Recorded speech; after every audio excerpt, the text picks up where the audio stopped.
You're watching ABC4 Utah's Real Sports Live. These are exciting times at Dixie State University. Starting next year, the Trailblazers are moving to Division I. Yes, and here to talk about that and the upcoming season is the new head football coach at Dixie State, Paul Peterson. Paul, welcome to the show. Thanks for having me. Super excited to be here. This is your first year. You've only been on the job since December, right? Since December, yeah. How's it going for you? A lot of work to do. Really good kids. I'm excited to coach down there. It's awesome. You didn't have to go far, coming from Snow College, right? Ephraim to St. George was about a 3-hour drive? 3-hour drive, just down the street, yeah. Nice. Now, this is, you haven't really gotten familiar with this team, I would think, since you're so new.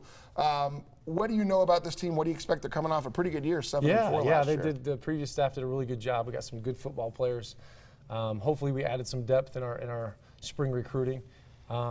Excited for our seniors to really take that step and really guide us this year. How much excitement is on campus about the jump to Division I? Because every sport will be in the WAC, except for football. You'll play as an independent. As an independent, yeah. A ton of momentum going on down there. The growth is tremendous.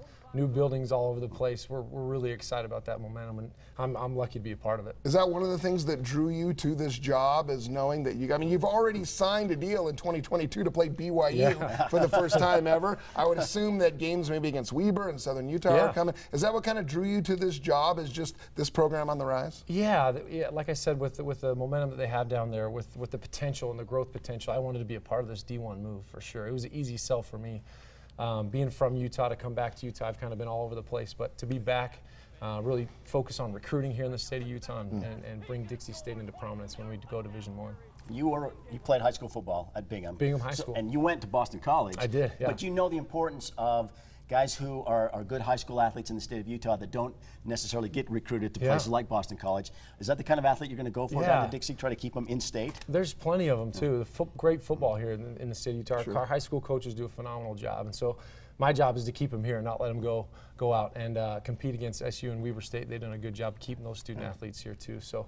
That's my goal, keep them here. Now, you're a quarterback, right? You played he beat Notre Dame. Yes, he did. In 2004, right? Correct. Nice. And you played in the Canadian League. I assume you're an offensive-minded head coach then? Would that sum you up and lead the defense to the defensive coordinator? Yeah, let him do his job. We're just trying to score points, and they got to stop him, so that's the goal. And Cody Wilstead, a name that a lot of people might be familiar with, former Pineview High star, played at BYU, enrolled at BYU. He transferred. You're going to be able to get your hands on him this year. Huh? Yeah, we got a great quarterback room. I'm going to coach the quarterbacks and call the plays, and so I'm excited about that, and go super fast, up tempo, no huddle, and score a lot of points. Nice. That's what people want to see these days, right? I mean, it kind of gets people in the stands. Playing the position, and you want to score a lot of points. And back in the day, Dixie State, when Crochet was the coach, they passed the ball, but their idea of passing was to turn around and pitch it to the running back. I ran into him too, and I said, that sweep lost a lot of games for us at Snow College.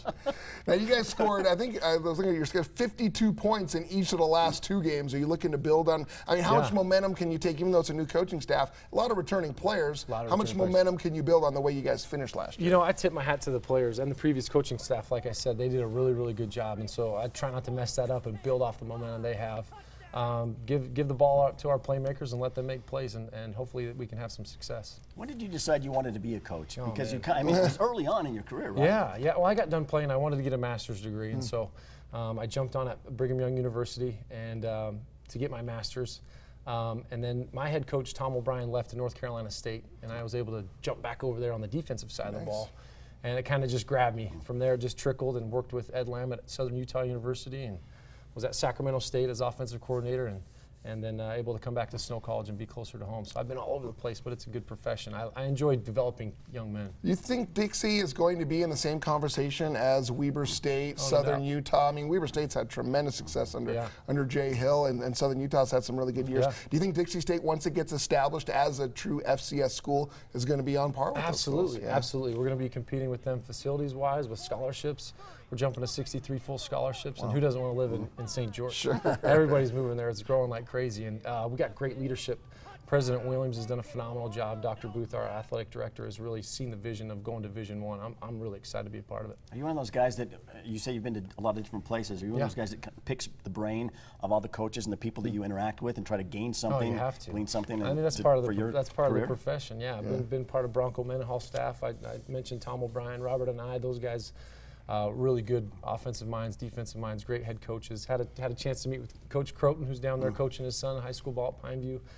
So anytime you can take advantage of that, you have to do it. Any conversations to play Utah in the future, maybe? I mean, let's get the Dixie State on all the local schedules. No that doubt would be about awesome. It. Absolutely, we'd love to. We would not turn down any challenge, for sure. So we've got BYU, you mentioned New Mexico State, Colorado State. Those are in the next few years. And Nice.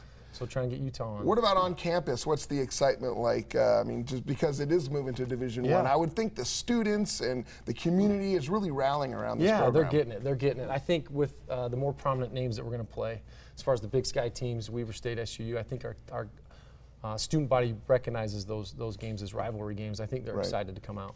This is a bit of a homecoming, not only for you, but for your wife, Megan. Absolutely. Who interned in the sports department. A long time ago. We were just talking about at that. Channel 4 back in the day. She's going to love that shout out. Megan. Does she have only good things? This is before my time. Does she have good things to say about Wes? Absolutely. She had a great time here. Well, she should tell me what's good about him. I'm still trying to figure it out. I'll shoot you an email. Shoot me an email. All right. Coach, thanks for joining us. That was awesome. Good luck to Dixie State. When's the opener? September 7th. September 7th. Yep. Okay, right on. Yep, Hopefully it's a great year for the Trailblazers. We have to step aside for just a couple of minutes. Yes, but coming up, it's the highlights and the lowlights, the wild and the wacky. It's another exciting edition of the best and the worst. Stick around, everybody.